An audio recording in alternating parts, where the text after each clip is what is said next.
दंगल में आज का दंगल हम करने वाले हैं कि मुफ्त की गारंटी और वादा खिलाफी की सियासत पर हम दंगल करने जा रहे हैं, क्योंकि महाराष्ट्र में विपक्ष जोर शोर से यह सवाल उठा रहा है कि आखिर चुनाव से पहले महायुति के दलों ने महाराष्ट्र में जो वादे किए थे, क्या इस बजट में वो पूरे क्यों नहीं कर पा रहे हैं। दरअसल चुनाव से पहले बीजेपी ने महाराष्ट्र में वादा किया था कि महिलाओं को लाड़की बहन योजना में 2100 रुपए महीने की राशि दी जाएगी। यह वादा अभी पूरा नहीं हुआ है। ऊपर से इस योजना का जो सालाना बजट 46,000 करोड़ रुपए का रखा गया था, उसे भी 10,000 करोड़ से घटाकर 36,000 करोड़ कर दिया गया है। इसके अलावा बीजेपी ने किसानों की कर्ज माफी का भी वादा किया था, उसके लिए भी बजट में कोई प्रावधान नहीं किया गया है। ऐसे कई और आरोप विपक्षी दलों की ओर से लगाए गए हैं। बीजेपी ने चुनाव से पहले जो वादे किए थे, अब उन्हें पूरा नहीं कर पा रही है, जबकि 7,20,000 करोड़ रुपए वाला बजट पेश करने निकले वित्त मंत्री अजित पवार ने कहा है कि उन्होंने तो कभी 2100 रुपए लाड़की बहन योजना में देने की बात कहीं भी नहीं थी। अगर महायुति की घोषणा थी तो उसे लागू किया जाएगा, लेकिन जब राज्य में खजाने में पैसा होगा तभी ये योजनाएं लागू कर पाएंगे। यानी ये साफ है कि फिलहाल महाराष्ट्र की करीब 2.5 करोड़ महिलाओं को 2100 रुपए महीने का लाभ नहीं मिल पाएगा। दरअसल मुफ्त की गारंटी ने सरकार के हिसाब किताब को पूरी तरीके से हिलाकर रख दिया है। महाराष्ट्र जैसे सधन राज्य में भी मुफ्त की योजनाओं पर मासिक आय का 21% से अधिक पैसा खर्चा हो रहा है। ऐसे में बड़े बड़े चुनावी वादे पूरे कर पाना अब मुश्किल साबित हो रहा है। उधर तेलंगाना में भी चीफ मिनिस्टर रेवंत रेड्डी ने कहा है कि उनके राज्य की मासिक आमदनी 18,500 करोड़ है, जिसमें पेंशन, वेतन, कर्ज, ब्याज में 13,000 करोड़ रुपए खर्च हो जाते हैं। ऐसे में बेरोजगारों को 4,000 रुपए का भत्ता देना काफी मुश्किल है। इसीलिए आज के दंगल में हम चर्चा करने जा रहे हैं कि क्या चुनाव के वक्त वोट पाने के लिए लुभावने वादे करने वाले राजनीतिक दल सरकार बनने के बाद खजाने की खस्ता हालत की वजह से वादा खिलाफी को मजबूर क्यों हो जाते हैं। क्या सत्ता हथियाने के चक्कर में ये बड़े बड़े वादे जो किए जा रहे हैं, उसका खामियाजा राज्यों के विकास पर पड़ रहा है। क्या आने वाले चुनाव में देश के मतदाता राजनीतिक दलों के इन लुभावने वादों पर रिझने के बजाय ऐसे तमाम मुद्दों और सवालों पर हम आज के दंगल में चर्चा करेंगे कि क्या आखिरकार अब मतदाता इस सारे वादों को लेकर सरकार से, राजनीतिक दलों से सवाल पूछेगा। लेकिन सबसे पहले यह रिपोर्ट देख लेते हैं कि किस तरीके से महाराष्ट्र में वादा खिलाफी हुई।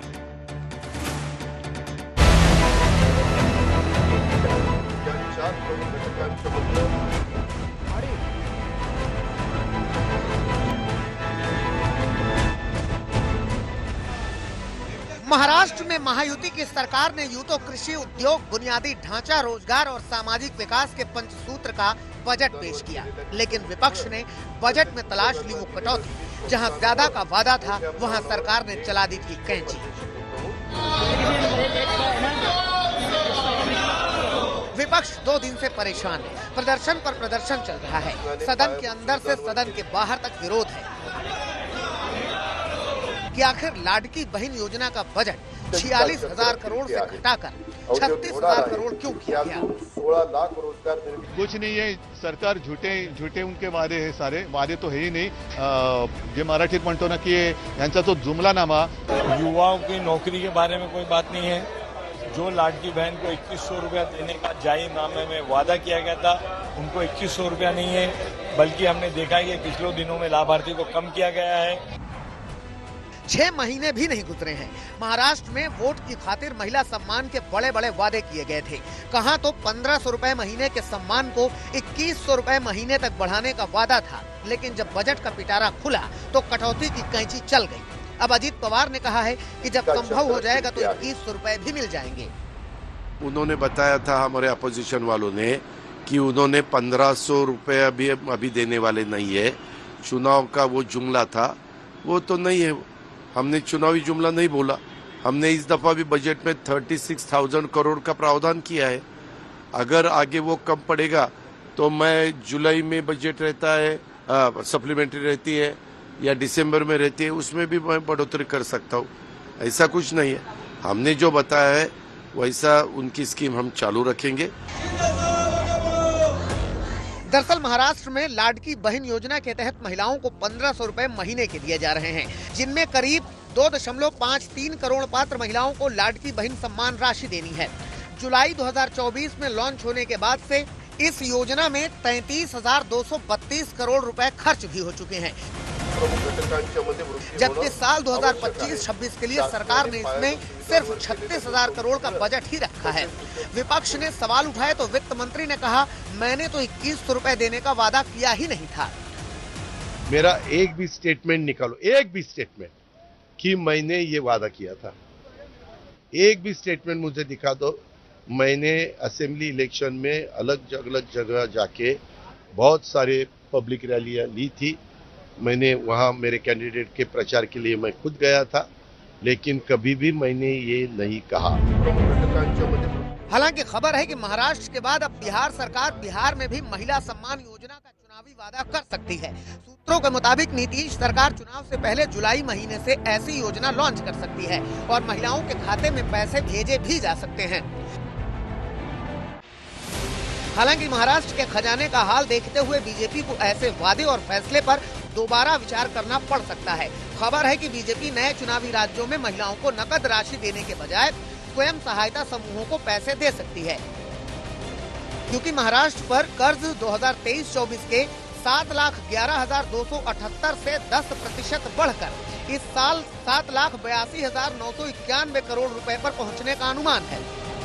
यही वजह है कि महाराष्ट्र में किसानों की कर्ज माफी वाले मुद्दे पर भी महायुति की सरकार ने बजट में कोई प्रावधान नहीं किया है। हमारे पे बार बार आरोप हो रहा था कि लाडली बहन योजना बंद कर दोगे, हम लोगों ने बंद की नहीं, चालू रखी है। बंद की तो तकलीफ, नहीं की तो तकलीफ। तो आपको थोड़ा हमको समय देना चाहिए। बंद तो नहीं किया है ना। और उसके साथ किसानों को हमारे मुख्यमंत्री जी, वो उनका विजन ही ऐसा है कि हमारे किसानों को खुद के पैर के ऊपर उनको फाइनेंशियली स्टेबल कैसे कर सके, इसके लिए अलग अलग उन्होंने योजनाएं बनाई है। दरअसल चुनाव जीतने के लिए डायरेक्ट बेनिफिट ट्रांसफर की प्रसिद्धि की हालत ये है कि हर दल अब इसे चुनाव जीतने का शॉर्टकट समझने लगा है। लेकिन चुनाव के बाद हालात कुछ ऐसे हो जाते हैं कि तेलंगाना के सीएम रेवंत रेड्डी को कहना पड़ता है कि चुनावी गारंटियों पर राष्ट्रीय बहस होनी चाहिए। किसी एक के करने से कुछ नहीं होगा। हमारे पास निवेश करने और पूंजीगत व्यय के लिए पैसे ही नहीं हैं। हर महीने 500 करोड़ रुपए भी पूंजीगत निवेश पर खर्च नहीं कर सकते। आने वाले दिनों में राज्य का क्या होगा, देश का क्या होगा। दरअसल तेलंगाना में कांग्रेस सरकार ने बेरोजगारों को 4,000 रुपए देने की चुनावी गारंटी दी थी, जो अभी तक पूरी नहीं हो सकी है। राज्य के खजाने का हिसाब किताब कुछ ऐसा है कि हर महीने राज्य की आमदनी है 18,500 करोड़। उसमें से सैलरी पेंशन देने में 6,500 करोड़ रुपए खर्च हो जाते हैं। बाकी कर्ज के ब्याज भुगतान में 6,500 करोड़ रुपए चले जाते हैं। बाकी बचे 5,500 करोड़, इसी में सारी कल्याणकारी योजना चलानी है, विकास के काम भी करने हैं। हालांकि साथ के कर्नाटक में डिप्टी सीएम डीके शिवकुमार ने विधानसभा में कहा है कि चुनावी गारंटी पूरी करना बीजेपी के लिए मुश्किल होगी, कर्नाटक की कांग्रेस सरकार के लिए नहीं। आज तक ब्यूरो। महाराष्ट्र की अगर हम बात करें तो आज की स्थिति में जो लाडली बहना और मुफ्त योजनाओं पर जो खर्चा हो रहा है, वो अगर हम देखें तो वो खर्चा होने के बाद सिर्फ 11,000 करोड़ रुपए बचते हैं बाकी योजनाओं पर खर्चा करने के लिए, या उन चीजों पर खर्चा करने के लिए कि जिसके वजह से महाराष्ट्र में कुछ मूलभूत सुधार हो सकते हैं, यानी सड़क या बाकी सारी चीजें।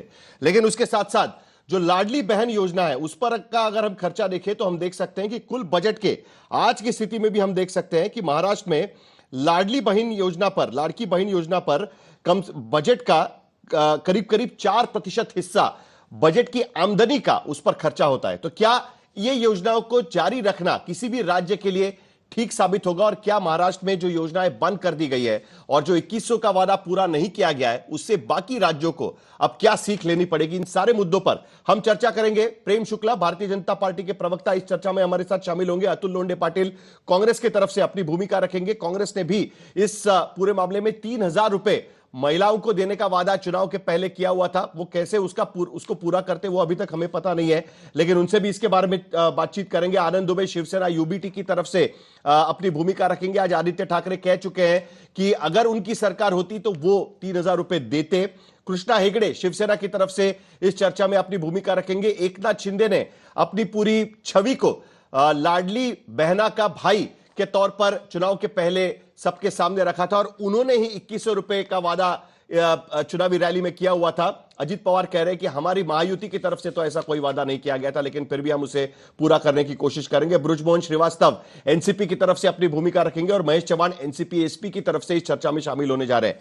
प्रेम शुक्ला जी, सबसे पहले आपसे ही इस पूरे मामले की चर्चा शुरू करनी होगी, क्योंकि अभी दिल्ली में 8 तारीख को दरअसल घोषणा जो की गई थी कि उनके अकाउंट में पैसे जाएंगे, लेकिन 8 तारीख को कम से कम रजिस्ट्रेशन शुरू हो चुका है। महाराष्ट्र में तो 2100 रुपए अब कब मिलेंगे, कैसे मिलेंगे, उसकी कोई बातचीत कर ही नहीं रहा है। लेकिन बजट पे हम लोग नजर डालें तो लाडली बहना को शुरू रखने के लिए जो योजनाएं रोकी गई है, उन योजनाओं पर अगर हम नजर डालें तो बड़ी इंटरेस्टिंग है।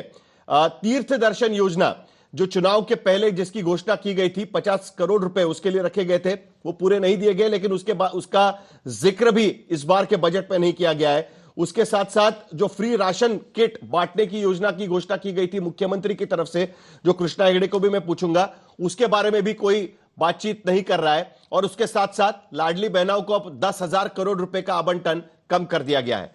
चुनाव के बाद तिजोरी पर ध्यान गया है सरकार का। उसके पहले यह नहीं समझ में आ रहा था सरकार को कि भाई ये वादे किए जाने चाहिए या नहीं किए जाने चाहिए। देखिए, हमने जो वचन दिया था, वचन की हम 100% संपूर्ति कर रहे हैं। उसको जो इजाफा करना था, वो इजाफा करने में थोड़ा विलंब है। 1500 रुपए 2.53 करोड़ लाड़की बहनों के खाते में जुलाई 2024 से लेकर मार्च 2025 तक सतत जा रहे हैं। ये कोई केजरीवाल का वादा थोड़े है कि पंजाब में कर दिया वादा पूरा ही नहीं हुआ। ये कोई जो है कांग्रेस का वादा भी नहीं है। मुझे याद है 2004 के चुनाव में कहा था कि हम 2002 तक के सारे झोपड़ों को जो है रेगुलर कर देंगे, और जब चुनाव जीत गए तो विलासराव देशमुख जी ने कह दिया प्रिंटिंग मिस्टेक है। कहा था कि हम जो है बिजली मुफ्त में दे देंगे, लोड शेडिंग बढ़ा दी थी। ये कांग्रेस का वादा भी नहीं, ये भारतीय जनता पार्टी, शिवसेना, एनसीपी की महायुति का संकल्प है। और आप इसी बजट में देखिए तो हम $1 ट्रिलियन इकोनॉमी 2030 तक बनाने की दिशा में हम काम कर रहे हैं। और हमने जो है 60,000 करोड़ रुपए जो है वो जन कल्याणकारी योजनाओं पर हम खर्च कर रहे हैं। हमने कैपिटल एक्सपेंडिचर नहीं घटाया है। हमने जिला विकास नियोजन पर 11% जो है राशि बढ़ा दी है। हमने जो है अनुसूचित जातियों का जो कल्याणार्थ जो रकम खर्च होनी है 43% बढ़ा दी है। हमने अनुसूचित जनजातियों के कल्याणार्थ जो रकम खर्च होनी है वो 40% बढ़ा दी है। हम 1.5 करोड़ लोगों को 0 बिल क्या उनका बिजली बिल आएगा, इसके लिए जो है सौर पैनल की जो है सब्सिडी की योजना हमने ले आई है, और उस योजना को भी साकार कर रहे हैं। तो लगातार जो, और हमने जो है इंफ्रास्ट्रक्चर में कमी नहीं की। और जो लोग कहते हैं कर्ज के बोझ के तले तक जा रहे हैं, भाई ये जो आर्थिक विशेषज्ञ कहते हैं कि जीडीपी टू डेट रेशियो 25% के नीचे होना चाहिए। हम 18.5% पर हैं आज महाराष्ट्र में।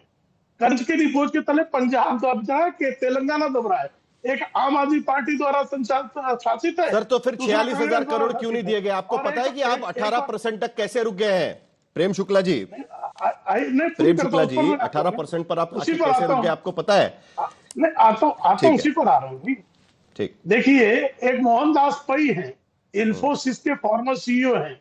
कल ही उनका एक्स पर बयान आया है, उनका बयान आया है कि कर्नाटक को सीखना चाहिए महाराष्ट्र कैसे जो है मौद्रिक और आर्थिक स्वास्थ्य को बेहतर बनाना चाहिए। जिन्ना का बजट पेश करके किस तरह से कर्नाटक ने वहां की आर्थिक विसंगतियों को सामने लाने का कुकर्म किया है, और किस तरह से महाराष्ट्र जो है वो मौद्रिक नीतियों और आर्थिक नीतियों का बेहतर संतुलन करके किस तरह से विकास के मार्ग पर राज्य को ले जाया जाता है।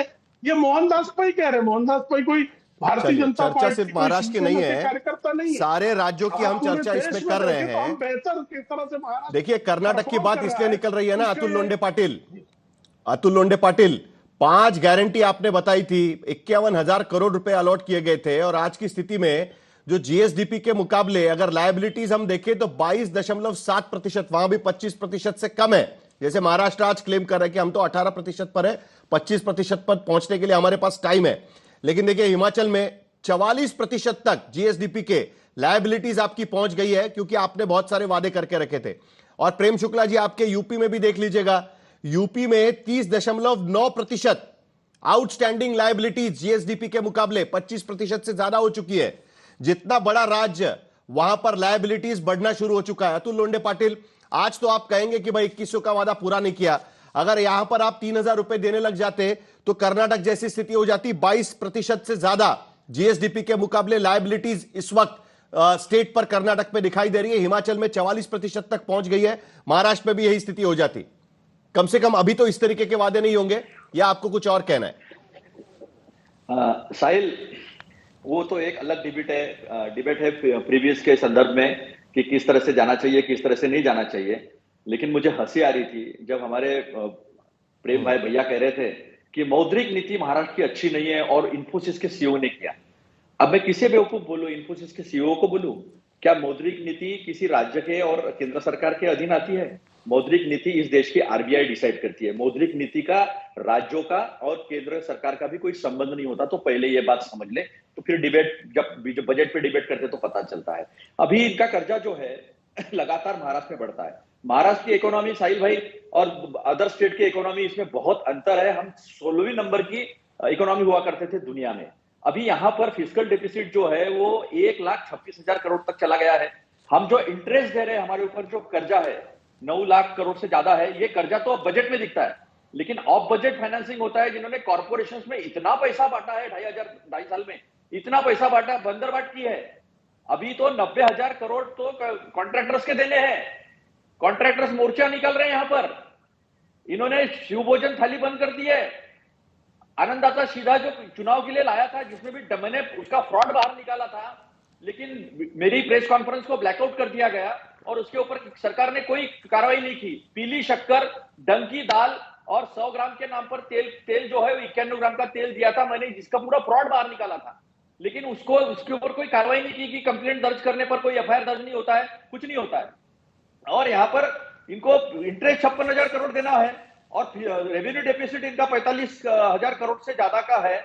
और ऑफ बजट और बजट दोनों मिला के 12 लाख करोड़ के आसपास कर्जा है महाराष्ट्र के ऊपर, जो जाता है जीएसडीपी के 22% के ऊपर।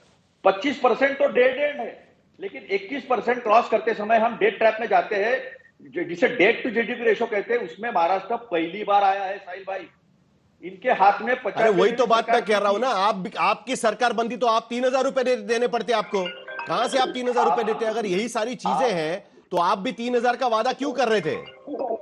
आप साहिल भाई, एक बात आप समझ लीजिए, ये दो चीजें होती है। एक होता है इकोनॉमिक्स और एक होता है पॉलिटिकल इकोनॉमिक्स। पॉलिटिकल इकोनॉमिक्स पे हमें एक बड़ी डिबेट देश में जरूरी है, जो रेवंत जी ने भी कहा है। रेवंत जी ने भी कहा है कि देश में पॉलिटिकल इकोनॉमिक्स के लिए हमें एक बड़ी डिबेट छेड़ना जरूरी है। लेकिन महाराष्ट्र में यह स्थिति क्यों आई? आप महाराष्ट्र की कंपैरिजन देश के किसी और राज्य से करोगे तो वो ठीक नहीं होगा। महाराष्ट्र ने आज तक, जिसे हम कहते हैं, नहीं तो तेलंगाना से भी नहीं करनी चाहिए क्या?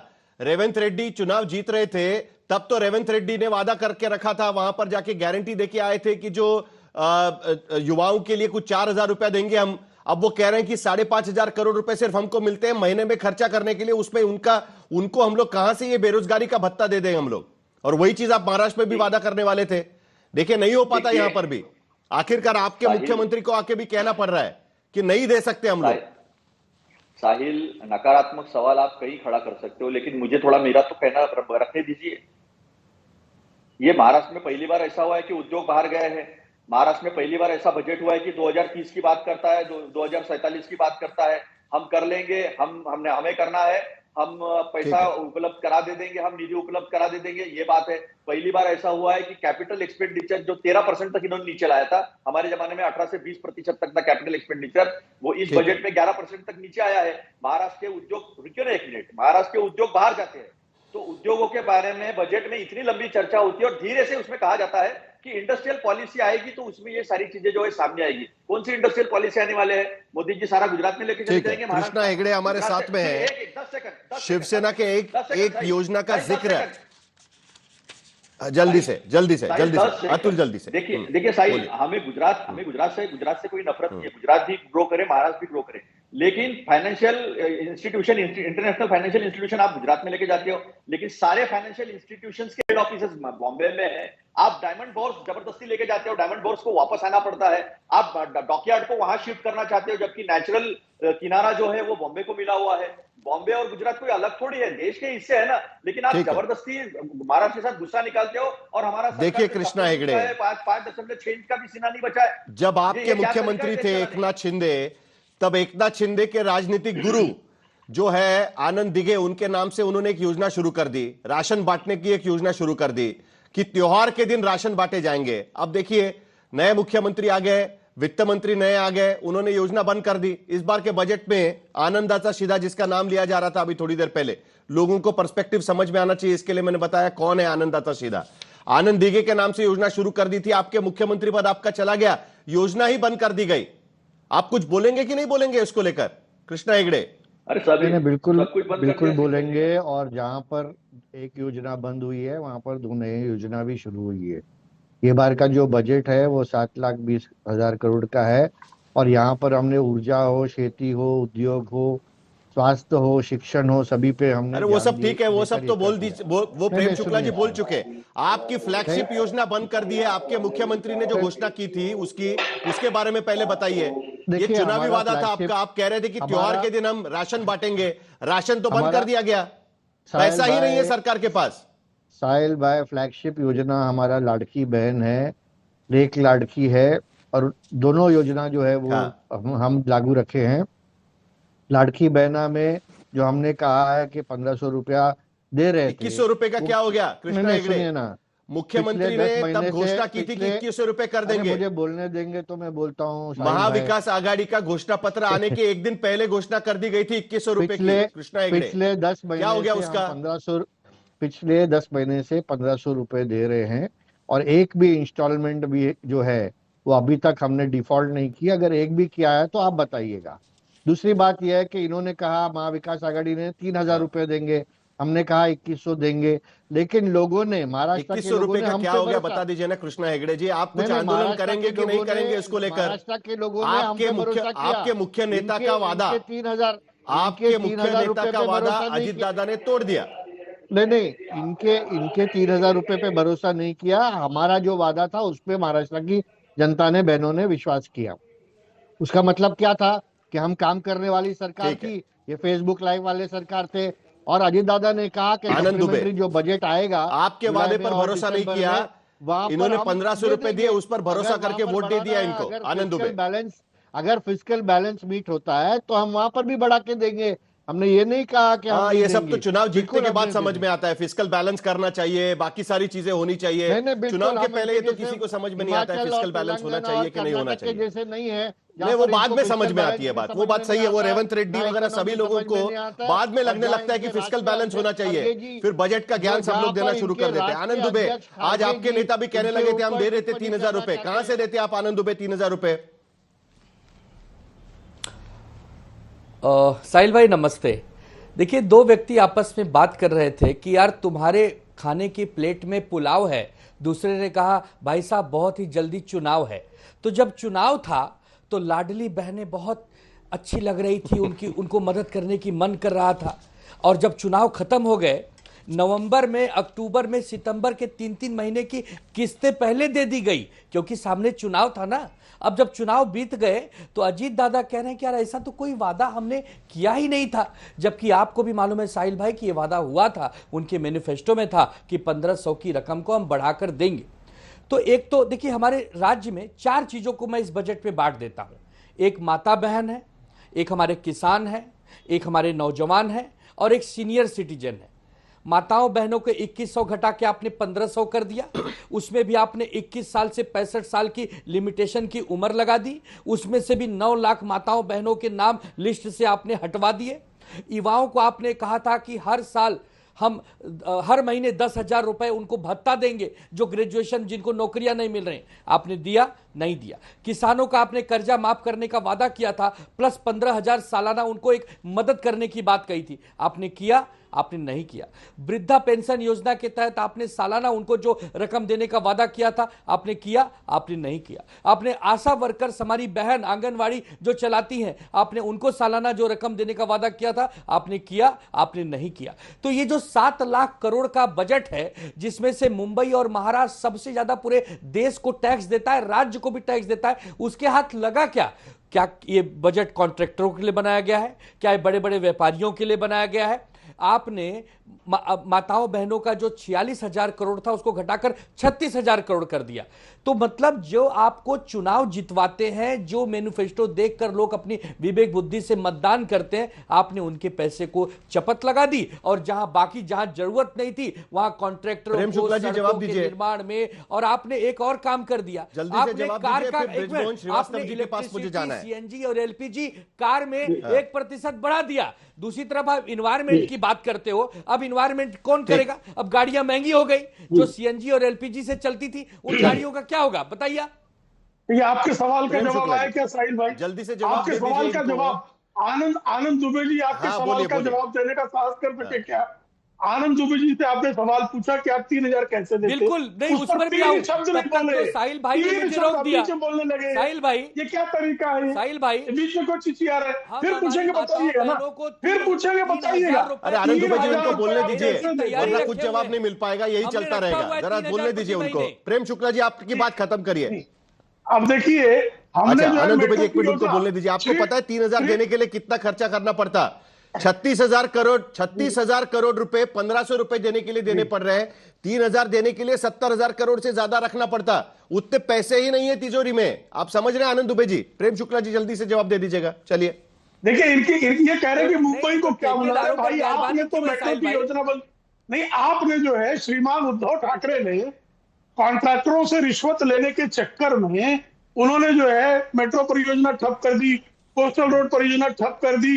अरे साहब, मेट्रो की परियोजना के लिए अतिरिक्त धनराशि का व्यवस्थापन जो है आदरणीय देवेंद्र फडणवीस जी और एकनाथ शिंदे जी ने की, और आज 11% अगर जिला नियोजन के लिए अतिरिक्त धनराशि का आवंटन इस बात का प्रमाण है कि हम विकास की योजनाओं के लिए खर्च करने में किसी प्रकार का संकोच नहीं करते हैं। अगर हम अनुसूचित जाति और अनुसूचित जनजाति के लोगों का खर्च बढ़ाते हैं तो इसका सीधा अर्थ है कि हम जन कल्याणकारी योजनाओं पर खर्च कर रहे हैं। 60,000 करोड़ रुपए जो है वो जन कल्याणकारी श्रीवास्तव हमारे साथ में है, वो किसी ठेकेदार उनके नेता से कमीशन अजीत पवार, जिन्होंने जून महीने में एंटरिम बजट पेश किया था। उस बजट में उन्होंने लाडली बहन योजना की घोषणा की थी। लाड़की बहन जिसको मराठी में कहते हैं, उसकी घोषणा उन्होंने की थी। उसके बाद पिंक कलर का गुलाबी जैकेट पहनकर उन्होंने सब जगह जाकर प्रचार किया था और कहा था कि भाई हमारे पास बहुत ज्यादा संख्या में पैसे हैं, अगर हमको जरूरत पड़े तो केंद्र से भी हमको मदद मिलती रहेगी, और उसके बाद कोई उसमें कटाव नहीं होगा, कोई भी नाम कटेंगे नहीं। 2.5 करोड़ महिलाओं को इसका फायदा होगा। 2.5 करोड़ यानी महाराष्ट्र में जितनी महिला वोटर्स है उसमें से 50% महिलाओं तक इस योजना का लाभ जाने वाला था। और उसके साथ साथ यह भी कहा गया था कि यह योजना इसलिए जारी की जा रही है क्योंकि महिलाओं की आर्थिक स्थिति को देखते हुए उन्हें पैसे की मदद की जरूरत है और इससे इकोनॉमी को फायदा मिलेगा। बृजमोहन श्रीवास्तव जी, तो इकोनॉमी को थोड़ा और फायदा मिल जाता, 2100 रुपया कर दिया जाता। तो ऐसा क्या हो गया कि बाद में पता चला कि भाई हमारे पास तो पैसा नहीं है, अभी इस वक्त हम नहीं कर सकते, वरना फिस्कल जो पूरा डिसिप्लिन है वो बिगड़ जाएगा। ये वादा खिलाफी नहीं है तो क्या है? बृजमोहन श्रीवास्तव। साहिल भाई, सबसे पहले तो मैं आज तक के माध्यम से महाराष्ट्र के उप मुख्यमंत्री आदरणीय अजीत दादा पवार को 11वीं बार बजट पेश करने पर राष्ट्रवादी कांग्रेस पार्टी की ओर से बधाई देना चाहता हूं। जो आपने प्रश्न किया वो मैं स्पष्ट कर दूं कि तभी तो आश्चर्य लगा कि 11वीं बार बजट पेश करने के बाद भी उन्होंने ऐसा 2100 रुपए का वादा कैसे कर दिया? बृजमोहन श्रीवास्तव। मैं आपसे ये कह रहा हूं 2100 रुपए का वायदा कभी नहीं था। इस बात को अजीत दादा पवार ने भी बहुत स्पष्ट रूप से कहा है और उन्होंने ये भी कहा है कि अगर कभी कहीं कोई इस बात की कोई सबूत दे सके कि मैंने 2100 रुपए का वायदा किया है, 2100 रुपए का वायदा कभी नहीं था कृष्णा हेगड़े। मैं सबसे पहले इसके पीछे का जो आपके नेता ने किया हुआ वादा वो ठुकरा रहे हैं, वो बोले ऐसा वादा किया ही नहीं था। अजीत दादा शिवसेना के मुख्यमंत्री ने ये वादा किया था कृष्णा हेगड़े, वादा नहीं किया था बोल रहे हैं। एनसीपी आपकी सहयोगी पार्टी है। मेरे हाथ में महायुति का अजीत दादा पवार की तरफ से कभी भी, लेकिन वोट नहीं है अजीत दादा पवार की तरफ से कभी भी ये वादा अजीत दादा पवार अलग है, सरकार अलग है। देखिए अजीत दादा ने कहा है या नहीं कहा है, नहीं, अलग नहीं है, इसके ऊपर मैं टिप्पणी नहीं करना चाहता हूं, लेकिन जो महायुति के जाहिरनामे में है उसमें लिखा है कि 2100 रुपया हम देंगे और हमारा जो सरकार है इसमें कटिबद्ध है। और जब सप्लीमेंट्री डिमांड पास होगा तब मुझे 100% अतुल लोंढे पाटिल आप कुछ कहना चाह रहे हैं तो बता दीजिएगा। 100 रुपया होगा, लेकिन जो हमारे दुबे जी कह रहे हैं कि ये नहीं दिया, ये नहीं दिया, अरे भाई इनका गाड़ी तो मंत्रालय तक नहीं पहुंचा, मंत्रालय तक 2 बार। साहिल भाई मुझे तो बोलने दीजिए, इनके मुख्यमंत्री फेसबुक लाइव कर रहे हैं। साहिल भाई तो भाई एक सेकंड कहने दीजिए, मुझे तो मेरी बात कहने दीजिए। एक मिनट पहले अतुल लोंढे कुछ कहना चाह रहे हैं, अतुल लोंढे कुछ कहना चाह रहे हैं, अतुल लोंढे बता दीजिएगा जल्दी। सुनील तटकरे जी जो अध्यक्ष है महाराष्ट्र के, अजीत दादा पवार के पार्टी के, उन्होंने स्पष्ट तरीके से कहा है कि 2100 रुपए हम देंगे। ये टीवी में सुबह से कई बार चला है, जब से नकार दिया अजीत दादा ने कि हमने नहीं कहा था। तो ये दूध का दूध पानी का पानी हो चुका है। ब्रजमोहन श्रीवास्तव जी, कम से कम महायुति का घोषणा पत्र तो आपको पढ़ना चाहिए था ना। अजीत पवार कह रहे कि मैंने नहीं कहा था, इसका मतलब महायुति ने नहीं कहा था, ऐसा थोड़ी होता है। अरे सुनील तटकरे जी ऐसा थोड़ी होता है। साहिल अध्यक्ष है सुनील तटकरे जी उनके पार्टी के, उन्होंने कहा है। और दूसरी बात, इन्होंने महामंडल बनाए। चलिए जरा डिबेट थोड़ा लार्जर लेवल पे लेके जाते हैं। महाराष्ट्र की बात बहुत हो गई और ये जो स्थिति है ना वो सभी राज्यों में हमें दिखाई देती है। महेश चौहान जी आपसे भी प्रतिक्रिया हम इसके बारे में चाहेंगे, लेकिन कुछ आंकड़े मुझे सबके सामने रखने हैं। देखिए महाराष्ट्र में जो महायुति ने किया है वही हर जगह पे सभी पार्टियों को फेस करना पड़ेगा। रेवंत रेड्डी का उदाहरण अभी थोड़ी देर पहले हमने दिया, वो कह रहे हैं कि भाई अभी जो बेरोजगारियों को भत्ता देना है वो देने के लिए पैसे कहां है हमारे पास, वही कहने की वो कोशिश कर रहे हैं। लेकिन जरा नजर डालते हैं कि बाकी स्टेट्स में भी ये लोक लुभावन योजनाओं पर जो खर्चा किया जाता है और दरअसल एक्चुअल खर्चा जो डेवलपमेंट पे होना चाहिए उसमें कितना फर्क है, जरा उस पर एक बार नजर डाल देते हैं। देखिए झारखंड का आप देखिए, मैया सम्मान योजना वहां पर है, 2500 रुपए की वहां पर राशि है, करीब 37 लाख वहां पर लाभार्थी है, सालाना खर्चा है 11,526 करोड़, यानी बजट का करीब 9 हिस्सा उसी में चला जाता है। गुजरात में भी नंदी गौरव योजना है, करीब 8.87% हिस्सा बजट का वो पैसा देने में ही चला जाता है। 1000 रुपए दिए जाते, 1.5 करोड़ उसके लाभार्थी है। कर्नाटक में गृहलक्ष्मी योजना 7.62% बजट का हिस्सा उस पर खर्चा हो जाता है। मध्य प्रदेश की लाडली बहना योजना, जिसके वजह से अब सभी राज्यों ने यह शुरू कर दिया है, वहां पर भी 6.82% खर्चा बजट का उसी पे खर्चा हो जाता है। पश्चिम बंगाल में लक्ष्मी भंडार योजना 4.8% खर्चा उसी में हो जाता है। तमिलनाडु में भी 4.64% खर्चा एक इस तरीके की योजनाओं पर कलंगन बिट्टम नाम की ये योजना है। लेकिन उसके साथ साथ कुल टोटल अगर मुफ्त योजनाओं पर खर्च अगर हम लोग देखें तो उसमें सबसे टॉप में महाराष्ट्र इस वक्त नजर आता है। मासिक आय महाराष्ट्र की 37,460 रुपए अगर है तो उसमें से विकास के लिए सिर्फ 11,477 रुपया रह जाता है, क्योंकि मुफ्त योजनाओं पर 8,000 रुपया खर्चा करना पड़ता है अगर आमदनी 37,460 रुपया है। उसमें कर्नाटक भी है, कर्नाटक है, एमपी है। एमपी का अगर देखें 19,482 रुपया मासिक आय है, उसमें से करीब आधा खर्चा ये मुफ्त पर खर्चा हो जाता है और उसके बाद विकास के लिए सिर्फ 9,434 रुपए बच जाते हैं। राजस्थान की भी वही स्थिति है, उड़ीसा, छत्तीसगढ़, झारखंड की भी वही स्थिति है। और आखिर में अगर हम हरियाणा देखें तो हरियाणा में 7,311 रुपए अगर मासिक आमदनी है तो उसमें से विकास के लिए सिर्फ शेष बचता है 1,612 रुपया। यानी कुल मिलाकर मुफ्त की योजनाओं पर जितना खर्चा किया जाता है उसके वजह से विकास के लिए खर्चा कम बच जाता है। अब सवाल यहां पर खड़ा होता है प्रेम शुक्ला जी, क्या इस पर एक नेशनल डिबेट आज की स्थिति में जरूरी है? क्योंकि अभी आप दिल्ली में भी 2500 रुपया देना शुरू करने वाले हैं, उससे पहले ही क्या आपको लगता है कि असम के चुनाव, बिहार के चुनाव, इससे पहले इस तरीके की योजनाओं पर लगाम कसना जरूरी हो गया? अभी प्रेम शुक्ला जी, अब चलिए आप चुनाव जीत गए, जन तो आप कह सकते हैं। नहीं, जन कल्याणकारी योजनाओं पर खर्च करना भी उतना ही आवश्यक है जितना विकास योजनाओं पर। और सशक्तिकरण करने की दृष्टि से जब आप जो है जनता की जेब में पैसे डालते हैं तो अंततः अर्थव्यवस्था को सशक्त करने का ही कार्य होता है। हाँ, आप जो है अर्थव्यवस्था को पूरी तरह से नष्ट करके इसी प्रकार की रेवड़ी की योजना न चलाए। यह तो इस देश में लंबा बहस की विषय है ही है। सर्वोच्च न्यायालय पर भी इसको संज्ञान ले चुका है। तो जो लोग जो है फिजूल की योजनाएं जो चालू कर देते, अभी जो है सिर्फ मुसलमानों के लिए योजना शुरू करना, अभी तो अजीब बात है कि भाई आप जो है किसी का धर्म देखकर योजना शुरू करेंगे। वो तो हरियाणा में भी है सर, लेकिन करेंगे धर्म देखकर योजना। मैं तो वहां जाऊंगा ही नहीं, अभी हरियाणा में भी है वही उसी तरीके की धर्म देखकर योजना, धर्म देखकर। महेश चौहान, जवाब दीजिए, मजाबीकरण करना। क्या आपको लगता है कि अभी ये सारी योजनाओं पर लगाम कसना जरूरी हो गया है? महेश चौहान, एनसीपी एसपी के, उन्होंने अब तक बात नहीं की थी। साहिल, सबसे पहले तो मैं महाराष्ट्र के लाडली बहन योजना के बारे में बात करना चाहूंगा। मुझे ऐसा लगता है कि महायुति सरकार ने जानबूझकर 2100 रुपया अभी महिलाओं को, बहनों को नहीं दिया है, क्योंकि आप अभी तक का बीजेपी का इतिहास देखें तो कोई भी योजना की घोषणा वो फायदे के बिना नहीं करते, चुनाव के पहले करते हैं।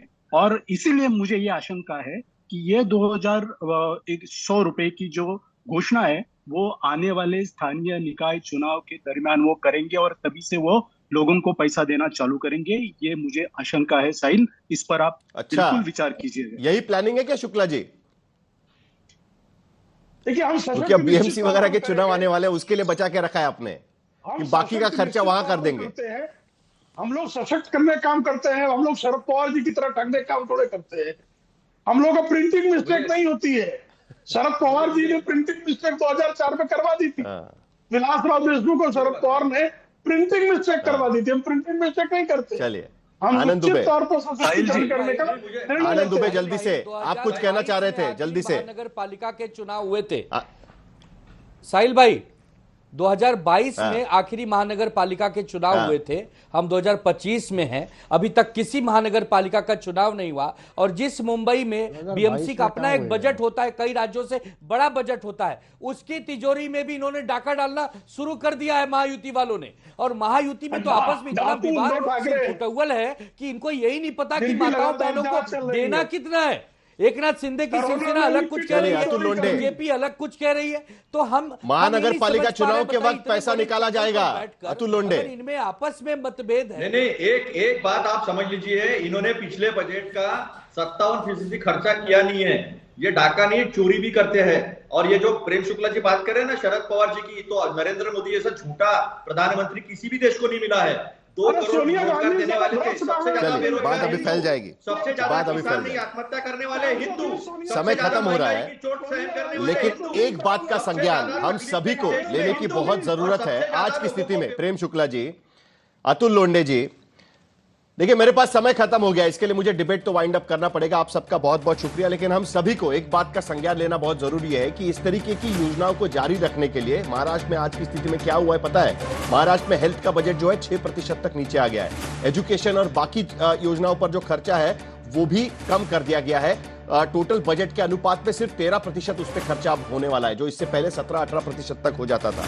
टोटल खर्चा जो अच्छी योजनाओं पर खर्चा किया जाता है वो 10-11% तक कम हो गया है। तो कुल मिलाकर कहीं ना कहीं राजनीतिक पार्टियों को और चुनाव के पहले सभी राजनीतिक दलों को इसके बारे में सोचना होगा कि क्या इस तरीके की योजनाओं पर खर्चा करना लाजमी है या उसके बाद वादा खिलाफी के लिए सरकार के सामने बड़ी चुनौतियां खड़ी होगी। फिलहाल दंगल में मेरे साथ बस इतना ही।